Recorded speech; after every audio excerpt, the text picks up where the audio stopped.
When Suzuki introduced its brand new Baleno to the world at the Frankfurt Motor Show in 2015, we were there and we came away rather impressed by it.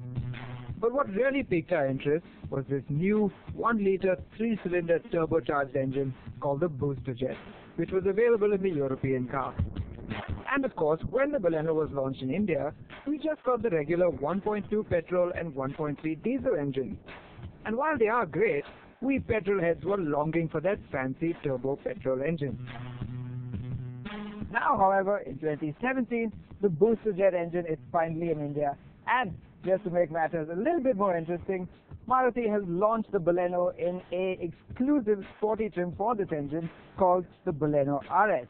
And because it's a sporty trim, they brought us all the way here to the Booth International Circuit to give it a proper shakedown.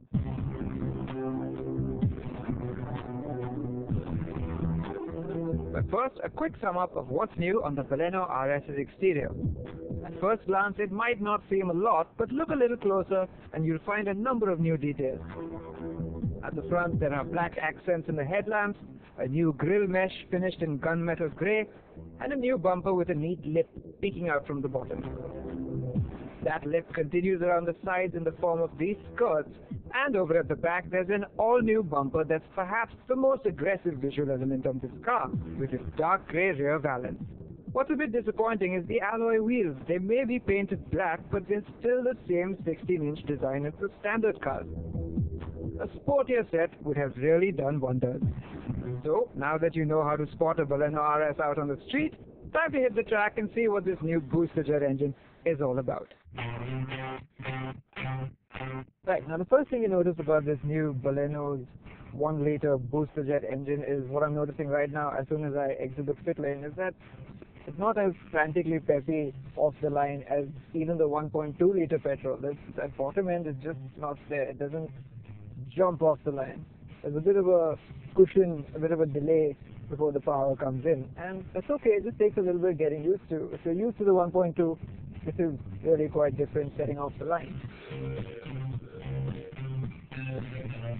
The next thing I noticed, of course, is that the steering does feel a lot better. Now, I will admit this is a brand new car, so maybe there's a little bit of tightness as opposed to our test Balenos that have had a few thousand kilometers put on them.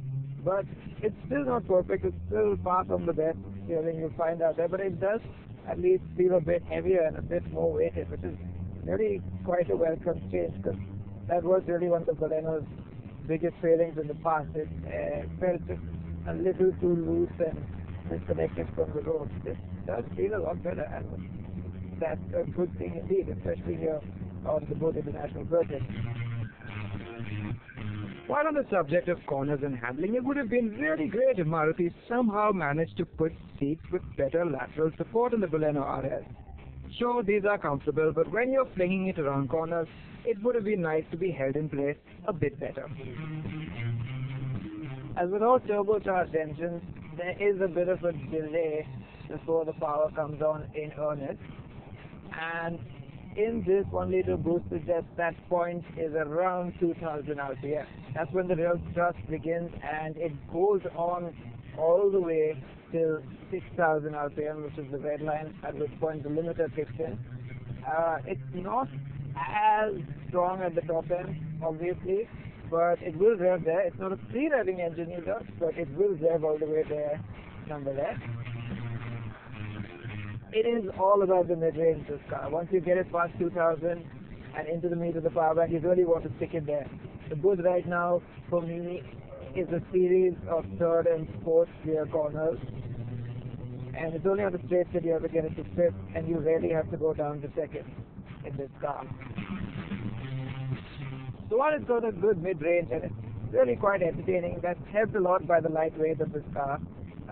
You can't say it's an outright entertaining engine, you know. It doesn't rev very quickly. Even the build-up of speed is quite gradual, and it's consistent, but it's not thrilling, you know. The power is enough, it's not excessive. As we open it up here once again on the back straight, you see that yes, it's there. It even makes a pretty decent noise. The three-cylinder actually sounds quite good when it wakes up. But really, I'm not so sure.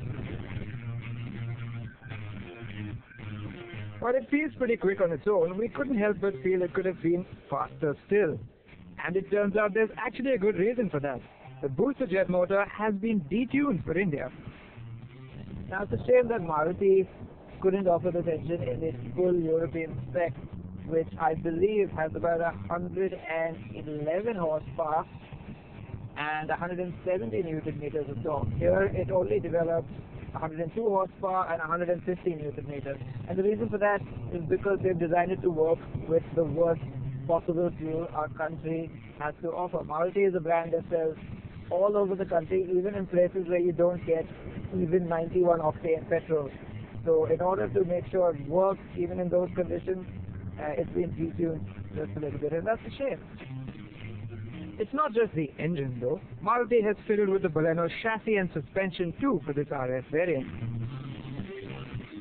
Now, similarly with the suspension, it has been beefed up, but that's not because this is an RS model. It's actually been beefed up because the whole car has been beefed up for better crash regulations. It's about 60 kilograms heavier than before, and that's why to compensate they've had to stiffen up the suspension quite a bit. The engine itself and its ancillaries, including the turbocharger, is only really a few kilograms heavier than the 1.2 litre petrol. It's just all the extra stiffening that's caused the dramatic weight gain. Maruti has also added rear disc brakes to this Baleno RS, and while it did feel a bit stronger, you'll have to wait for our full road test to see just how much. An area where there have been no changes is the interior, where things are exactly the same as in the top-spec Baleno Alpha. Now the slightly disappointing thing about the interior of the Baleno RS is that it's really no different from the standard car. Well, that's no bad thing, honestly. It's a good interior. It's got a leather-wrapped steering wheel and a 7-inch Smart Play screen right front and center on the dashboard. But we wish Maruti would have done a little bit extra to spruce up this car here to make you feel a little bit more special about having bought an RS. There are RS patch floor mats, but really, that really doesn't do much at all, does it?